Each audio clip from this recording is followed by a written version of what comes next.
There's a massive geopolitical struggle happening right under our noses, but it's probably not for the reasons you're seeing in the headlines. This isn't about old fights. This is a brand new global race for the raw materials that are going to literally build our future. Welcome to the channel. You're watching The Base Reality. This one sentence completely reframes the whole conversation around U.S. foreign policy in South America. It suggests that what looked like just another political mess was actually a critical strategic play. But a play for what, exactly? Okay, so the first thing that jumps to mind is oil, right? Venezuela has massive reserves, but that's the prize of the last century.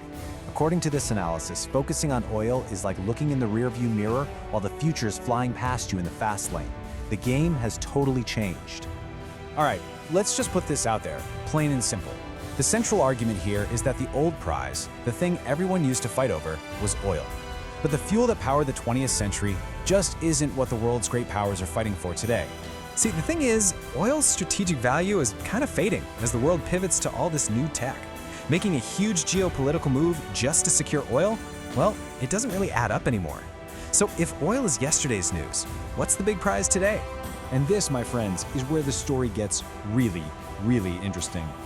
The real treasure, the new black gold, if you will, it isn't a liquid you pump from the ground, it's metal. We're talking about the raw, fundamental building blocks, the very DNA of the entire 21st century technological revolution. What we're looking at here is a massive, fundamental economic shift. We're moving from an economy that runs on fossil fuels to one that runs on strategic metals. And this isn't some small adjustment. It's a total reboot of what literally powers our world. Just think about it for a second. What are the biggest industries of the future? Electric cars, the smartphone in your pocket, the solar panels popping up everywhere, the satellites beaming down all our data. And guess what? Not a single one of them runs on oil. They're all hungry for a very specific diet of special metals. Okay, so where on earth do you find these absolutely crucial ingredients? Well, the epicenter of this new resource boom is the Andes region of South America. This one specific part of the world holds some of the planet's largest and easiest to get deposits of things like silver, copper, and lithium. That region, that's the new prize. Okay, but here's the twist in the plot. One country saw this change on the horizon years ago and made some incredibly smart strategic moves to make itself the #1 player in this new game. And that country is China. And when I say they made moves, I mean it. The scale of China's control is just staggering. According to our source, Beijing has already locked down influence over 60% of the resources in this vital region. They didn't just get a foot in the door, they basically bought the whole block. But hold on, because it gets even more wild than that. Look at this number, 90%. What is that? That's the percentage of the world's strategic metals that are processed in China. So even if someone else digs the metals out of the ground, they are overwhelmingly dependent on China to actually turn them into something useful. That is a chokehold, a complete stranglehold on the global supply chain for the future. So this all leads to the big question. What's the end game here? It's not just about getting rich. The ultimate goal is to shift the entire foundation of the world economy away from the US dollar and onto commodities, the very commodities China now controls. It's a play to fundamentally shift the center of global power away from Washington and straight to Beijing. Now, faced with that reality, you better believe the United States had to make a move. And according to this analysis, its strategy involving Venezuela was the opening shot in a much bigger, high-stakes counterattack that was happening right there in plain sight. And the strategy, when you look at it, is actually a pretty straightforward two-step plan. Step 1, use Venezuela as the entry point.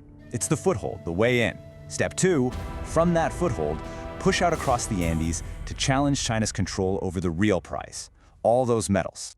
And check this out. Here are the specific targets on the map. The strategy is all about gaining influence over Mexico for its silver, which is in all our electronics, Bolivia for its massive lithium deposits, the heart of every single EV battery, and then Peru and Chile, the kings of copper, the metal that literally wires our entire electric future. It's a direct play for the heart of the region. So as we start to pull all these threads together, the big picture becomes incredibly clear, doesn't it? This is like the new Cold War. But the battle isn't over isms or political ideologies. It's a fight over the raw materials that will decide who has economic and technological dominance for the next 100 years. So if there's one thing to take away from all this, it's this. The headlines about Venezuela and oil, they were all looking at the wrong thing. This was never just about one country or its politics. This was always about a global chess match to control the very building blocks of our modern world.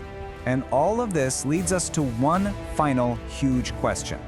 This new global race for metals is already on, and the stakes could not be higher. So as these giants make their moves, you have to ask yourself, who's going to win this race? And ultimately, who is going to control the future? Thank you for watching. Like, share, and subscribe for future videos.